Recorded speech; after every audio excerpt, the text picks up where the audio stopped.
Friends, എല്ലാവർക്കും നമസ്കാരം. Entertainment കീഴിലേക്ക് എല്ലാവർക്കും സ്വാഗതം. എന്റർടൈൻമെന്റ് റിയാക്ഷനാണ് ഭൈരതി രണകൽ. മുഫ്തി സിനിമയുടെ പ്രീക്വലാണ്. മുഫ്തി എന്നാണോ മഫ്തി എന്നാണോ പറയാ? നമ്മുടെ ഇവിടെ മഫ്തി എന്നാണ്. അവിടെ മുഫ്തി എന്നാണോ അറിയത്തില്ലല്ലേ, അറിയില്ല. എന്തായാലും സംഭവബഹുലമായ ഒരു വമ്പൻ ഹിറ്റായ സിനിമയാണ് മഫ്തി. അതിന്റെ പ്രീക്വലാണ് വരുന്നത്. നമ്മുടെ ഡോക്ടർ ശിവരാജ് കുമാറാണ് സിനിമയിൽ നായകൻ. ഇതിന്റെ ഒഫീഷ്യൽ ട്രailer എത്തിയിട്ടുണ്ട്. ലേറ്റ് ആയിട്ടുണ്ട്, കുറച്ച് ലേറ്റ് ആയിട്ടുണ്ട്. പണിഷ്മെന്റ് ഉണ്ട്. എത്രയായിരുന്നു? 11:12. രാഹുലം നോക്കി പറഞ്ഞതാണ്. 11:12 ആയിരുന്നു പറഞ്ഞിരുന്നത്. ഇപ്പം 11:40 ഓടുന്ന വാച്ചോ ഫൈനലി. ഞാനത് നൈസായിട്ട് ഇങ്ങനെ നോക്കിയത് അതുകൊണ്ടായിരുന്നു. പക്ഷെ നീ അത് കണ്ടു എന്നുള്ളത് ഞാൻ ശ്രദ്ധിച്ചില്ല. ഞാൻ തന്നെ അടുത്ത ഏതോ ഒരു വീഡിയോയില് ഇവൻ പറഞ്ഞിട്ടുണ്ടായിരുന്നു, ഓടുന്ന വാച്ച് കെട്ടുന്നവർ പൊട്ടന്മാരാണെന്ന്. അതങ്ങ് ഉറപ്പിച്ചു, അത്രേ ഉള്ളൂ. അടിവരായിട്ട് ഉറപ്പിച്ചു കൊടുത്തിട്ടുണ്ട്. ഞാൻ നൈസായിട്ടൊന്നും ഇങ്ങനെ കണ്ണ് ചിമ്മി നോക്കിയത്, അപ്പോഴേക്ക് അതും കണ്ടു. എന്ത് ചെയ്യാനാന്ന് പറയാം. അല്ല, നീ സമയം പറഞ്ഞു. ആ സമയം ഞാൻ പറഞ്ഞു, അതിങ്ങനെ നോക്കിയിട്ട് ഇങ്ങനെ പറയായിരുന്നേ. അപ്പൊ നീ കാണുന്നില്ലല്ലോ എന്ന് ഓർത്തിട്ടാണ് ഞാൻ പറഞ്ഞത്. പക്ഷെ എന്ത് ചെയ്യാനാന്ന് പറയാം. ഈ കണ്ണ് ഇങ്ങോട്ടും ഉണ്ട് കേട്ടോ. ഇവന് നേരെ ഇങ്ങനെ ഒരു കണ്ണ് നേരെ ഇരിക്കും, ഒരു കണ്ണ് ഇങ്ങോട്ടും ഇരിക്കും കേട്ടോ. നമ്മൾ ഈ സിനിമ കാണുമ്പോഴേ, ഈ സബ് ടൈറ്റിൽ ഇട്ടാണ്ട് സിനിമ കാണുമ്പോൾ ഇങ്ങനെ ആയിരിക്കുമല്ലോ കാണാം. അതുപോലെ ഈ കണ്ണുകൊണ്ട് പിക്ചറും ഈ കണ്ണുകൊണ്ട് സബ് ടൈറ്റിലും വായിക്കും. അതുപോലെ ഓക്കെ, എന്തായാലും നമുക്ക് ഭൈരതി രണകൽ സിനിമയുടെ ഒഫീഷ്യൽ ട്രailer കാണാം. ഓക്കെ, ഒരുപാട് പ്രതീക്ഷയുള്ള സാധനമാണ്. സിനിമ റിലീസിനെത്തുന്നത് November 15. ഓക്കെ, ചെറിയൊരു ക്ലാഷ് വിത്ത് കങ്കുവ. നർദൻ ആളാണ് സിനിമ സംവിധാനം ചെയ്യുന്നത് കേട്ടോ. ഓക്കെ, കാണാം. ഓക്കെ,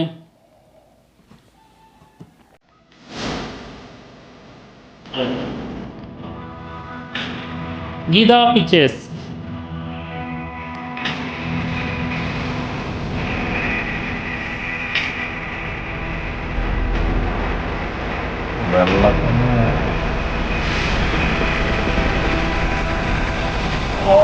എത്തിക്കാണ്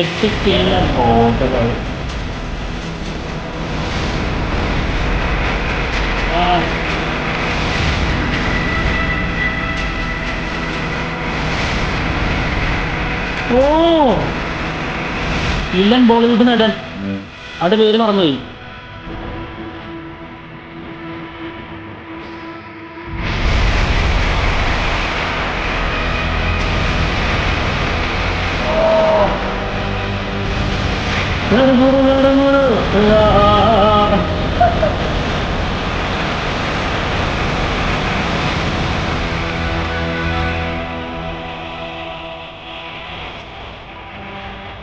പെങ്ങള്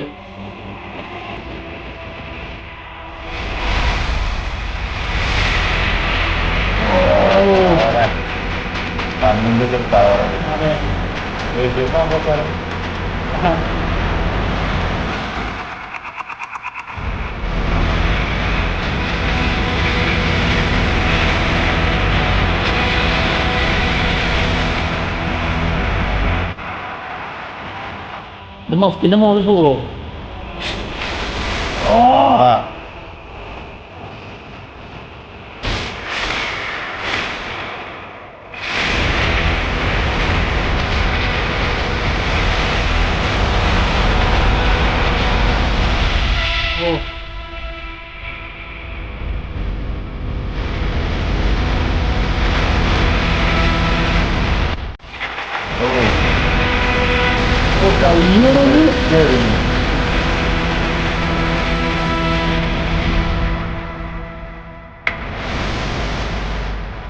November 15.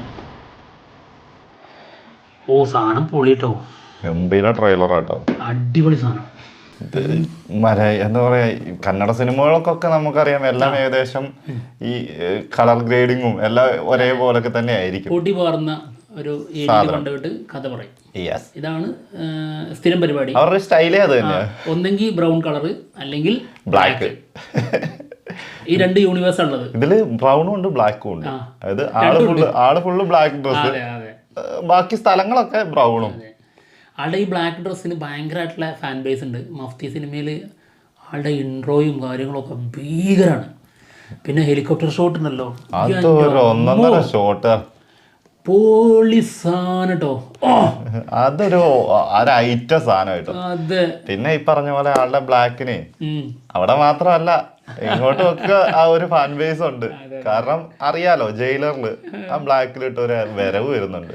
ആള് നടന്നു വരുമ്പോഴേ പ്രത്യേകിച്ച് നമുക്ക് ഏത് BGM അതിനോട് സ്യൂട്ട് ആവുന്നില്ല. സത്യം. അതാ ഹുക്കും സോങ് തന്നെ വേണം. ജയിലറിലെ ആ BGM തന്നെ ഇട്ട് കൊടുക്കണം. അപ്പോഴുള്ള ഒരു പവർ, ആ കണ്ണിലുള്ള തീക്ഷ്ണത, കൊടൂര സാധനമാണ്. എന്തായാലും മഫ്തി സിനിമയുടെ പേര് ഇല്ലാതാക്കുന്ന ഒരു സാധനം ആയിരിക്കൂല. കണ്ടിട്ട് ട്രെയിലർ കാണുമ്പോൾ തന്നെ തോന്നുന്നുണ്ട് ഒരു ക്വാളിറ്റി ഉണ്ട് കേട്ടോ. പിന്നെ നീ പറഞ്ഞ വില്ലനില്ലേ, വിശ്വരൂപത്തിലെ വില്ലൻ, കമലഹാസന്റെ അതിലെ വില്ലൻ അമരൻ സിനിമയില് ആള് ഓഫീസർ ആയിട്ടാണ് കേട്ടോ.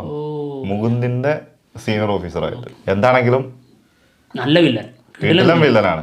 ആളുടെ നോട്ടത്തിൽ പോലും അത് ഏത് ഇതിലേക്കും പറ്റൂടാ. അത് എനിക്ക് തോന്നുന്നത് എന്താ വെച്ചാൽ ഈ അമരൻ സിനിമ കണ്ടപ്പം ഞാൻ വിചാരിച്ചോണ്ടിരുന്ന ഇയാള് വില്ലൻ അങ്ങനത്തെ ഒരു ഇതായിരിക്കും. പക്ഷെ അടിപൊളിയാണ് അയാള്. സൂപ്പർ ക്യാരക്ടറാ. അത് ഏതിലേക്കും പോകുന്ന പറഞ്ഞാൽ മുഖം കണ്ടു കഴിഞ്ഞാൽ നമ്മള് വിചാരിക്കും ഇയാള് ഇപ്പൊ അടുത്താണ് അങ്ങനെ. അതിന് മുൻപൊക്കെ ആള് ഫുള്ള് നല്ല കഥാപാത്രങ്ങൾ ചെയ്ത നല്ല കഥാപാത്രങ്ങൾ നല്ല, അതായത് നല്ല കാര്യങ്ങൾ ചെയ്യുന്ന നായക കഥാപാത്രങ്ങൾ. ഇപ്പോഴാണ് മോശം കാര്യങ്ങൾ ചെയ്യുന്നത്, അതായത് വില്ലനായി വരുന്നത്. പിന്നെ അതിനിടയിലൂടെ നല്ലതും ചെയ്തു പോകുന്നുണ്ട് കേട്ടോ. എന്തായാലും നല്ല കൊടൂര വില്ലൻ.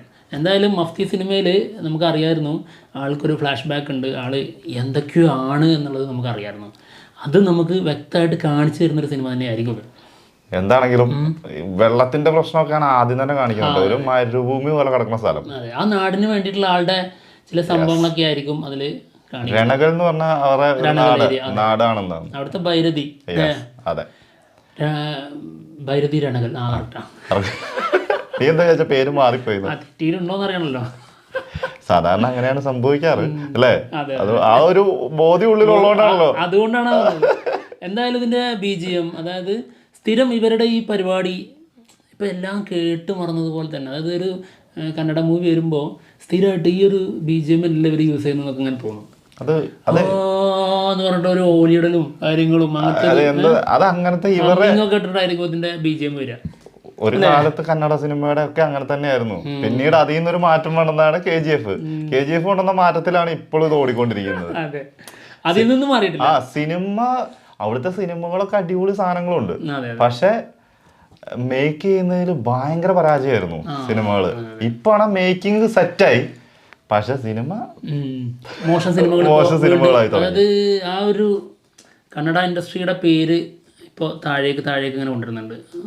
മാർട്ടിൻ, പിന്നെ കുറച്ചധികം സിനിമകളുണ്ട്. അതും ഓവർ ഹൈപ്പ് വെച്ചിട്ട് കൊണ്ടുവരുന്ന സിനിമകളാണ് ഇതൊക്കെ. ഈ കപ്സൊക്കെ അങ്ങനെ ആയിരുന്നു. കന്നഡ സിനിമ ഭയങ്കര ഹൈപ്പിൽ വന്നിട്ട് ഇല്ലാണ്ടായി പോവാണ്. പക്ഷെ അത് ആ സമയത്ത് ഇപ്പൊ കാന്താരയൊക്കെ ആയിരുന്നെങ്കിലും ഓവർ ഹൈപ്പ് ഒന്നും ഇല്ലാണ്ട് വന്നിട്ട് അങ്ങോട്ട് കന്നഡ ഇൻഡസ്ട്രി തന്നെ മൊത്തത്തിൽ അങ്ങ് പരിചയപ്പെടുത്തി കൊടുത്ത് മറ്റുള്ള ഇൻഡസ്ട്രികൾക്ക്. അങ്ങനത്തെ KGF പോലെ തന്നെ KGF ആണ് ശരിക്കും കന്നഡ സിനിമകൾ നമ്മൾ ശ്രദ്ധിച്ചു തുടങ്ങാൻ കാരണമായത്. തീർച്ചയായിട്ടും. എന്തായാലും ഇപ്പോൾ ഇത് മോശമില്ലാത്ത ഒരു സിനിമയാണെന്നാണ് തോന്നുന്നത്.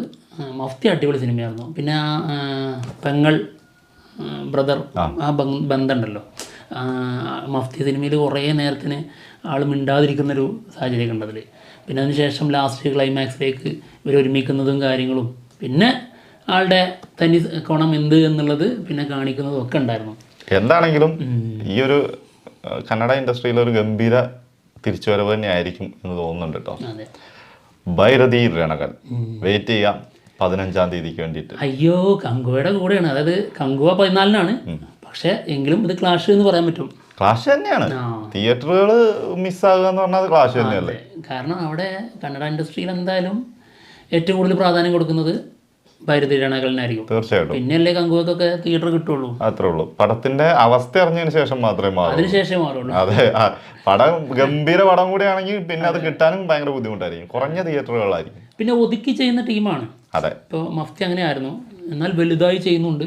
എന്നാൽ ഭയങ്കരമായിട്ട് മാസ് വേണമല്ലോ എന്ന് കരുതിയിട്ട് ലാസ്റ്റിലേക്ക് അതിനോട്ടങ്ങ് ശ്രമിച്ചിട്ടില്ല. അതെ, കുറച്ച് ഇമോഷൻസ് പരിപാടിയാണ് ലാസ്റ്റിലേക്ക് പിടിച്ചിട്ടുള്ളത്. അപ്പോൾ നമുക്ക് പ്രതീക്ഷ ഉണ്ട്. തീർച്ചയായിട്ടും നല്ലൊരു വിജയമായിരിക്കും എന്ന് വിചാരിക്കുന്നു. എന്തായാലും ഞങ്ങൾ പോവുകയാണ്. മറ്റുള്ള വിശേഷങ്ങളുമായിട്ട് ഉടനെ തന്നെ കാണാം. ബൈ.